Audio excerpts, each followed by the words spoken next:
This leads, South Africa has not expropriated any land. Now that's the word from President Cyril Ramaphosa. He was responding to a statement by US President Donald Trump posted on his Truth Social platform that South Africa was confiscating land and treating certain classes of people very badly. In a statement, Durka says its Expropriation Act was not exceptional. And it hopes that President Trump's advisors will make use of the investigative period Trump alluded to attain a thorough understanding of South Africa's policies within the framework of a constitutional democracy. Now, Trump made the statements on Sunday. The United States gave nearly $440 million in assistance to South Africa in 2023. Now, earlier we spoke to presidential spokesperson Vincent Magwenya. This is what he had to say.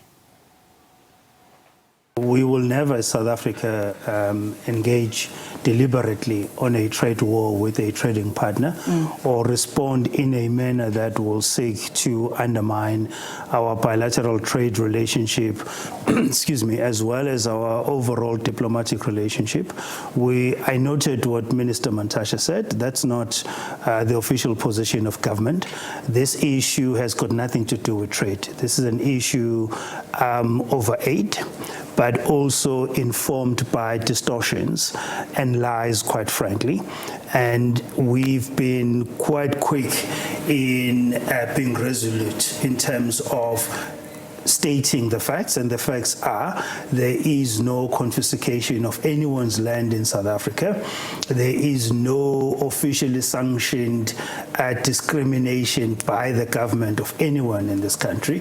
The Expropriation Act has been unfortunately misinterpreted, and there's been a lot of fear-mongering generated by right-wing organizations such as AfriForum, who have no interest in seeing South Africa transform and advance, who have been consistent in their pursuit of racial divisions in this country. And so as a responsible government, we're going to be engaging the Trump administration at multiple levels of the administration, putting forward the facts, but also enhancing the understanding of our Constitution. What does it provide for? And how does an act such as the Expropriation Act, which has been amended, which was there before, it's been amended to be more in line with the Constitution. Unachi, the US, in its Fifth Amendment, has a similar provision where land can be expropriated for public usage, also in the public interest, but that is balanced with the rights of property owners. It is no different from what we are doing and from other countries as well. All right, let's stay with this now and bring you more. SABC News Correspondent Sherwin Bryce-Pease joins us from New York on this particular story. Sherwin, good afternoon to you. Thank you so much for your time. Let's first perhaps start with what Ambassador Rasool, a man that you've asked in previous conversations about how he will begin to juggle some of the political dynamics that could be coming his way, had to react to these remarks by US President Donald Trump? Well, Bongi, you'll recall we had an exclusive discussion with Ambassador Ibrahim Rasool just before Donald Trump was sworn in at his inauguration earlier in January this year, and he prefaced his time, his second term in the United States, as one of the most challenging assignments that he's accepted on behalf of Project or Team South Africa. And I think that has now come full circle very quickly in the social media post from Donald Trump casting aspersions on South Africa's land expropriation policy. And the vagueness in terms of castigating South Africa. And as you heard there from the presidential spokesperson, a misrepresentation of the facts, and facts that have been elevated by the likes of no less Elon Musk, one of Trump's closest advisors. I was able to talk just moments ago with Ambassador Rasool, and he, in many ways, compared this to actions that are being taken by the Trump administration against other countries, in the main countries like Canada, China, and Mexico, that have seen executive orders signed by this president imposing 25%, 10% tariffs on Mexico, Canada, and China. And Ambassador Rasool making the very clear distinction, Bongi, where that this was not an executive order in terms of what he said about South Africa's land expropriation and without compensation. This was only a social media post. And so this is not official policy. And so South Africa, in terms of what Rasool told me, will be approaching this as an opportunity, given that Trump has called for this investigation, an opportunity to engage. He said he'd be working on a direct conversation between the Secretary of State, Marco Rubio, and South Africa's Minister of International Relations and Cooperation, Ronald Lamola. They will also be working on establishing a direct line of contact between President Ramaphosa and President Trump. You will know that they, of course, spoke already soon after Trump's November election win last year. So all hands on deck.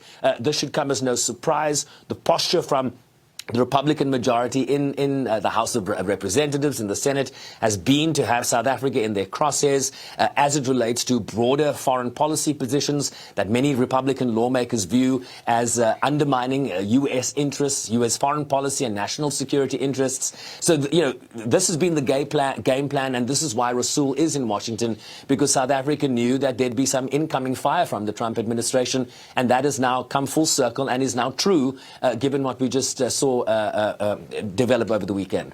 And I suppose, Sherwin, as you say, a number of people have been watching the developments around South Africa's position on foreign policy, say that it's no surprise that we find ourselves here. But what has the SA Chamber of Commerce in the U.S., said, especially when you look at some of what they've said around their statements, asking for a continuation of diplomatic engagements? What else have they said? Yeah, the South African Chamber of Commerce that is based in the United States, and is really very much, an engagement arm of the business community. They quickly released a statement after that social media post saying that the suggestion that U.S. funding to South Africa may be cut raises serious concerns for the South African business community, particularly in light of the long-standing economic and trade relationship between the two countries. They say the potential revocation of AGOA benefits, right? They make the direct link between that social media post and South Africa's future inclusion in the renewal of AGOA later this year.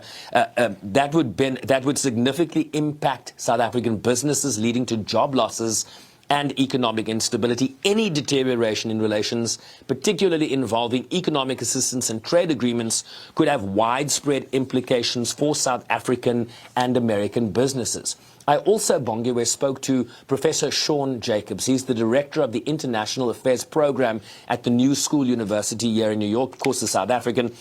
He says President Trump's comments largely echo talking points from right-wing South African groups like AfriForum, the Freedom Front Plus, and even some elements of the Democratic Alliance.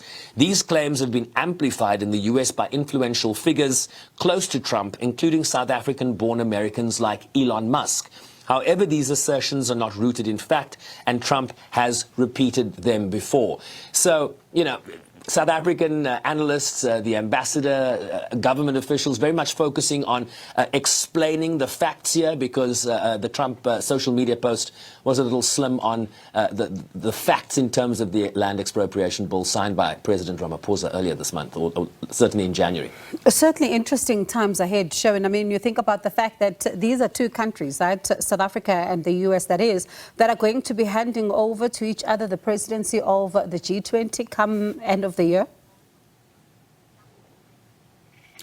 I mean, these moments have profound implications, but South Africa is also not unique in terms of now being included in what I've been referring to as the Trump vortex, right? The imposition of tariffs on Mexico and Canada, two countries that have far greater financial relationships than, for example, South Africa and the United States would have. The supply chains just for the automotive industry in the United States is very much interlinked between Mexico, Canada, and the United States. In fact, during Trump's first term, they renegotiated the NAFTA free trade agreement that was signed into law by former President Bill Clinton. There is now a new agreement signed under the auspices of Donald Trump's administration during his first term. So the Trump approach here very much seems to be We don't need you as you need us. And that seems to be the mantra, the ideology that he is implementing in his relationships with allies, not just with American enemies, with strategic partners like South Africa, the Canadians, the Mexicans, the Panamanians in terms of the Panama Canal. He has even talked about imposing new tariffs on the European Union. These are traditional, long-standing allies. So South Africa shouldn't feel too special in being named in a Trump post, but certainly the ramifications here are not just limited to the relationship between Pretoria and Washington, but more broadly in terms of how the Trump administration has now determined its engagement with the rest of the world. All right, Sherwin, thank you very much for that update there. That's SABC News correspondent Sherwin Bryce-Pease live for us from New York.